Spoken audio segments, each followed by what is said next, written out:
जय श्री श्याम हारे के सहारे की जय हो। श्याम भक्तों, श्याम चालीसा के जाप से और इस चमत्कारी उपाय से इस बहन का भाग्य कैसे चमक उठा, जानते हैं आखिर इन्होंने ऐसा क्या उपाय किया कि जो इनका भाग्य चमक उठा। देखिए, लोग कहते हैं भाग्य का लिखा कभी नहीं बदलता है, लेकिन अगर मैं कहूँ ये गलत है, क्या आप मानोगे?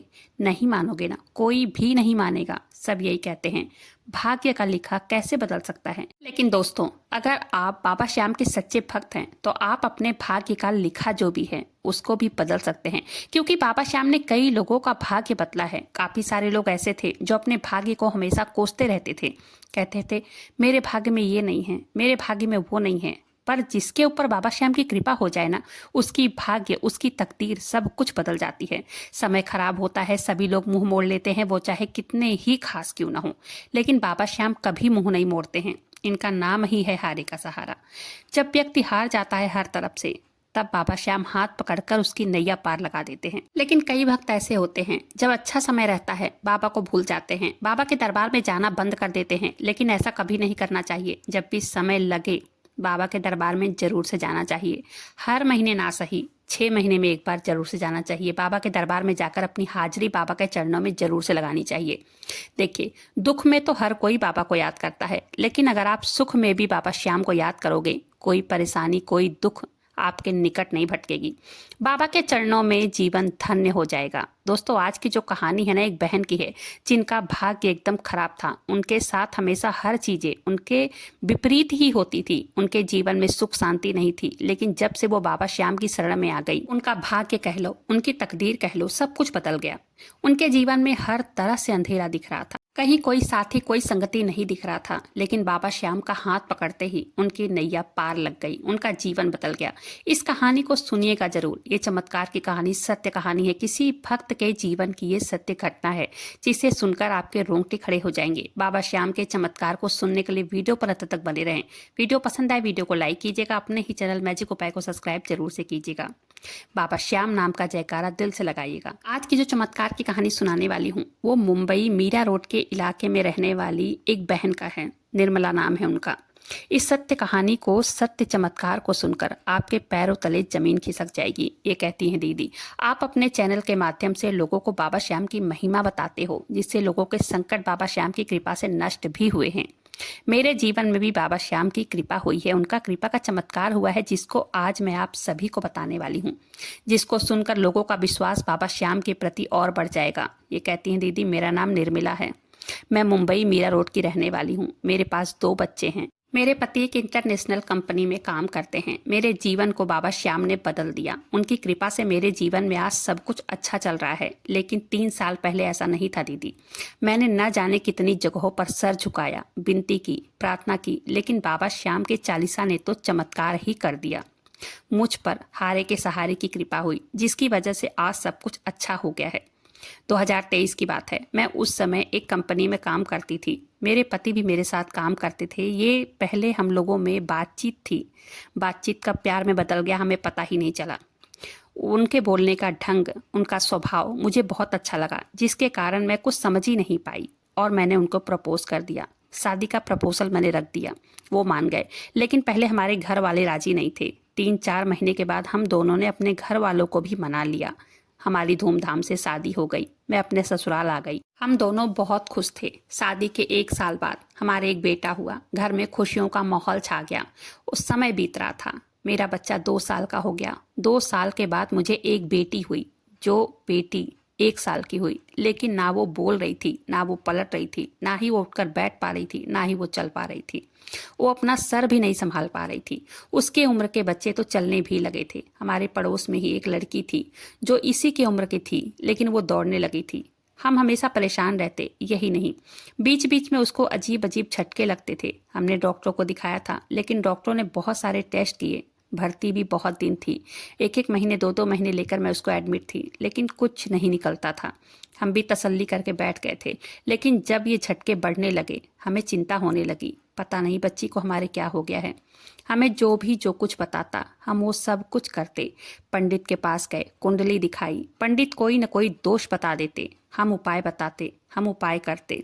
पूजा पाठ करवाए। जो ग्रह खराब थे उसकी भी पूजा करवाए। ओझा के पास जाते, वो बोलते ऊपरी बाधा है, पैसे लेते, जंतर बनाकर देते, भभूत देते लगाने के लिए, लेकिन कोई फर्क नहीं पड़ता। डॉक्टरों के पास भी लेकर दौड़ते हम। डॉक्टर कहते इसको मानसिक बीमारी है, जिसके पास कई डॉक्टर भी बदले हमने, लेकिन सब ने यही बोलना शुरू किया कि इस बच्चे से आप ज़्यादा उम्मीद न रखें, आप कहीं भी दिखा लो, लेकिन ये ठीक नहीं हो सकती है। डॉक्टरों की बात सुनकर तो हमारे पैरों तले जमीन ही खिसक गई थी। हमारे हाथ पैर एकदम फूल गए थे। हमें समझ में नहीं आ रहा था कि हम क्या करें, क्या ना करें। कितने मंदिर संतों से भी मिले हम लोग। हमने सोचा शायद किसी की कृपा मिल जाए, हमारी बच्ची ठीक हो जाए, लेकिन कहीं का रास्ता नहीं दिख रहा था। एक दिन की बात है, मेरे पड़ोसी खाटू धाम जा रहे थे बाबा श्याम के दर्शन करने। मैंने उनसे पूछा कि कहाँ जा रहे हो आप लोग। उन लोगों ने कहा कि खाटू धाम जा रहे हैं, लखदातार के दरबार में उनसे मिलने जा रहे हैं। तो मुझे पता नहीं था कि बाबा श्याम का नाम लखदातार भी है। मैंने उनसे पूछा ये लखदातार कौन है। उन्होंने कहा अरे खाटू जा रहे हैं बाबा श्याम से मिलने, वो लोग लखदातार ही कह के बुलाते थे। तब मैंने जाना, क्योंकि मैं बाबा श्याम के बारे में जानती थी, भजन उजन में सुनती थी उनके, लेकिन मुझे पता नहीं था कि ये लोग लखदातार बोलते हैं। फिर उन लोगों ने बताया कि आप लोग भी चले जाओ खाटू धाम, बाबा श्याम की कृपा से क्या पता आपका बच्चा ठीक ही हो जाए। बाबा श्याम हारे हुए का सहारा है। जो भी दर दर भटक कर परेशान हो जाता है वो ही सहारा बनते हैं, वही पार लगाते हैं। ये कहती हैं कि मैं घर आकर अपने पति से, अपने सास ससुर से सब कुछ बताने लगी। मेरे पापा ने तो बोला कोई बात नहीं है, चलो चलते हैं, एक बार वहाँ जाकर भी देख लेते हैं। ससुर ने बोला चलो टिकट करा लो। मेरे पति को बोला, उन्होंने टिकट करा लिया। बाबा श्याम की कृपा से हम लोग खाटू धाम की टिकट करवा लिए और टिकट करवा के खाटू धाम चले गए। बाबा श्याम के दर्शनों के लिए हम वहाँ पहुँचकर होटल लेकर नहा धोकर बाबा श्याम के दर्शन कर ले निकल पड़े। मंदिरों में जय श्री श्याम के नारे लग रहे थे, लोग बोल रहे थे जोर जोर से जय श्री श्याम, हारे का सहारा बाबा श्याम हमारा। इस आवाज़ से पूरा मंदिर गूंज रहा था। वहाँ हमें बहुत अच्छा लग रहा था। हम भी बाबा श्याम से अपनी परेशानी बताए। ये कहती हैं मैं तो वहीं रोने लगी और बाबा श्याम से गुहार लगाने लगी कि बाबा श्याम मेरी बच्ची को ठीक कर दो। मैंने वहाँ से दर्शन करके मेरे पति, मेरे सास ससुर, हम लोग सब बाहर जाने के लिए निकले। तब हम लोगों को भूख लगी थी। हम लोगों ने सोचा चल के खाना खा लेते हैं। हम लोग चले गए एक होटल में खाना खाने। हमारे ही बगल वाले टेबल पर बैठकर एक श्याम भक्त खाना खा रहे थे। उन्होंने हमारे बच्चे को देखकर पूछा क्या हुआ है इसे, एकदम शांत है, ना हंस रहा है ना रो रहा है, मूर्ति की तरह पड़ा है। हमने उन्हें सब कुछ बताया। उन्होंने ही बताया कि श्याम जल ले जाना यहाँ से आए हो तो, और रोज अपने बच्चे को लगाना, अपने बच्चे के शरीर पर रोज श्याम जल लगा करके श्याम चालीसा का रोज पाठ करना, बाबा श्याम का नाम जप करना, रोज उनका देसी घी का दीपक जलाना, रोज उनसे गुहार लगाना। और वो कहने लगे श्याम श्याम श्याम बोलता रहना, बस हमेशा नाम जप रोज करो और विश्वास रखना सब कुछ ठीक हो जाएगा। वो बच्चे के सिर पर हाथ भी फेरे और वहां से चले गए। उन्होंने अच्छा सभ्य परिवार लग रहा था। वो बहुत प्यार से बातें वो लोग कर रहे थे। हम लोगों ने भी खाना खाया, बच्चों को भी दर्शन कराकर हम लोग भी अपने घर आ गए। ये कहती हैं दीदी, लेकिन वो श्याम भक्त जो थे वो मेरे मन से जा ही नहीं रहे थे। मेरे मन में आया कि क्या पता प्रभु ने किसी को मेरे पास भेजा होगा। मैंने अपनी पड़ोसी को बताने लगी कि ऐसी ऐसी खाटू श्याम में मेरे साथ बात हुई है। तब उन्होंने भी कहा कि हाँ पागल, खाटू श्याम से आने के बाद बाबा श्याम की पूजा करनी चाहिए, रोज देसी घी का दीपक जलाना चाहिए। वो लोग सही कह रहे थे।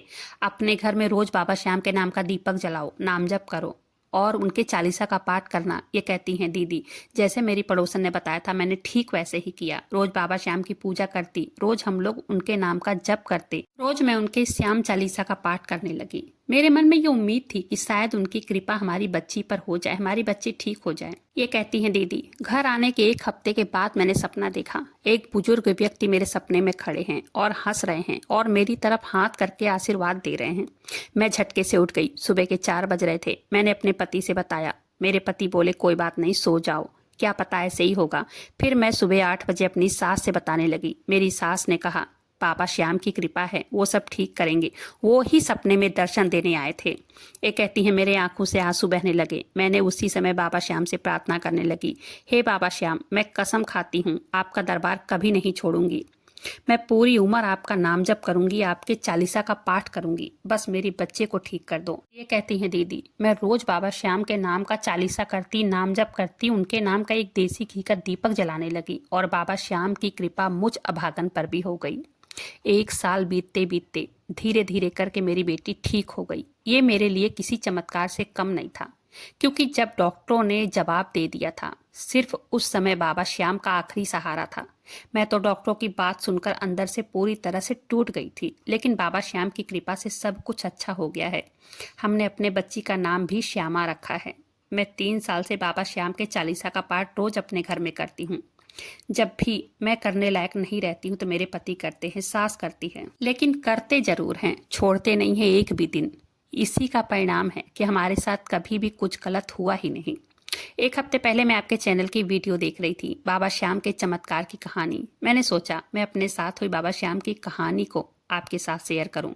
आप बहुत अच्छा काम कर रही हैं दीदी, जो कि आप बाबा श्याम की महिमा लोगों तक पहुंचा रही हैं, उन्हें जागरूक कर रही हैं। बाबा श्याम बहुत बड़े दानी हैं। श्याम भक्तों, विधि का विधान नहीं बदल सकता, लेकिन अचानक हमारे जीवन में जो परेशानियां आ जाती हैं, उसको निरंतर इस उपाय को करके नष्ट तो किया ही जा सकता है। मेरे सब्सक्राइबर पूछते हैं कि बाबा श्याम के नाम का जप कैसे करें। उस पर मैंने एक वीडियो बनाकर डाली है। बहुत कम लोग होते हैं जो कंटिन्यू बाबा श्याम का नाम जप करते हैं, बाकी सब लोग बीच में छोड़कर चले जाते हैं। मैं उन लोगों से यही कहना चाहूंगी, कहीं भटकने से कुछ नहीं मिलने वाला है। केवल बाबा श्याम के चरणों में जाकर उनकी पूजा करें, उनके पावन नाम का जप करें, उनकी चालीसा का पाठ करें। बाबा श्याम के नाम लेने से ही आपका कल्याण हो जाएगा।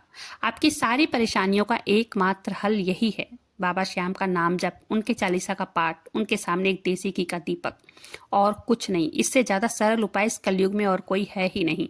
बस आज से, अभी से बाबा श्याम के सामने अपने आप को समर्पित करके उनकी पूजा करें। अपने घर में एक देसी घी की बत्ती का उनके नाम से दीपक जरूर से जलाइए। इससे आपके घर में सकारात्मकता का वातावरण आएगा। और उन पर विश्वास करें, उनसे कहें बाबा श्याम मैं आपकी शरण में पहुंच गई हूँ और वह मेरी परेशानी आप दूर कीजिए। यही सकारात्मक सोच अपने साथ रखिए कि बाबा श्याम अब जो भी करेंगे अच्छा करेंगे, मेरे साथ कभी बुरा नहीं होने देंगे। आपका कल्याण जरूर से जरूर होगा। उम्मीद करती हूँ वीडियो पसंद आई होगी। वीडियो पसंद आई हो वीडियो को लाइक कीजिएगा। आज के जो चमत्कार की कहानी है यहीं पर समाप्त होती है। वीडियो को लाइक करके अपने ही चैनल मैजिक उपाय को सब्सक्राइब जरूर से कीजिएगा बाबा श्याम से जुड़ने के लिए। मिलते हैं फिर ऐसी किसी वीडियो के साथ, तब तक के लिए जय श्री श्याम, हारे के सहारे की जय हो।